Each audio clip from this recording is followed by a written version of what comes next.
Module 2 gets into fully experiencing life in the moment. So it starts to get about where are you more authentic? Where are you more vital, more vibrant? And we can't be that everywhere. I've got one chapter in my book called, Your Shadow, Don't Leave Home Without It. It's about masks that we wear.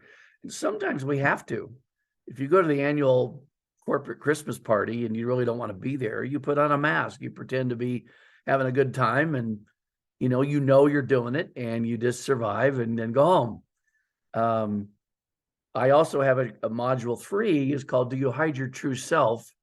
And that's based on a chapter in the book that I attributed to what I call the Velveteen Rabbit approach to living. If you're not familiar with that children's book, you should be, because it's one of the best books for adults. And it is about living real. How do you become real? And when can you be real? Module 4 gets into moving through space with vulnerability, fear, and courage. It really is about courageous vulnerability. When do you take a chance? When do you share? When do you disrobe your fears and your imposter syndrome or whatever it is, but with a trusting person? And if you share in the wrong place, how do you get support and correct that? We always test the waters, don't share your deep, dark secrets with some stranger on a train, right? But you can always talk about a little frustration.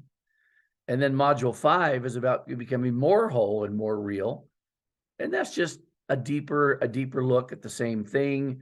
Module 6 starts to get out our feelings about our physicality, our inner beauty versus our outer beauty. Are we happy with our body? Are we happy with our physical attributes and how in shape are we versus can we just love ourselves for who we are and then make choices to make that better if we want.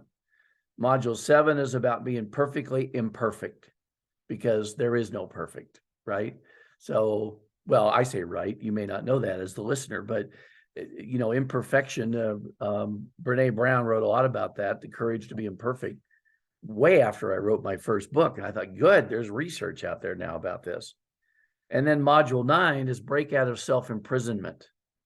That's kind of based on the 12th chapter of my book called Prison Break. You had the keys all along. We sometimes lock ourselves up in a metaphoric prison.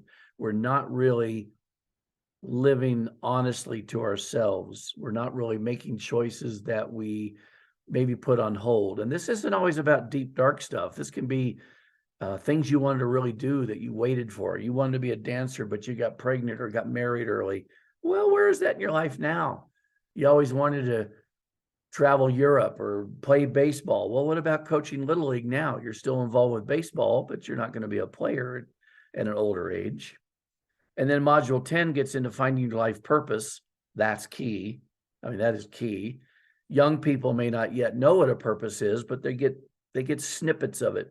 A real sense of our unique path comes about after age 40 or 50. And I believe we all have a unique purpose, maybe more than one or two. I'm fond of saying, don't ask what do I want for my life? Instead say, what does my life want for me? And that's a poignant question to think, oh, I'm being called to have something different. You can still have a career over here, but where are you expressing your inner self? And then module 11 gets into manifesting deep personal change. How do you begin to pull it all together, manifest it? And then the last module is attaining balance and unlocking your personal power.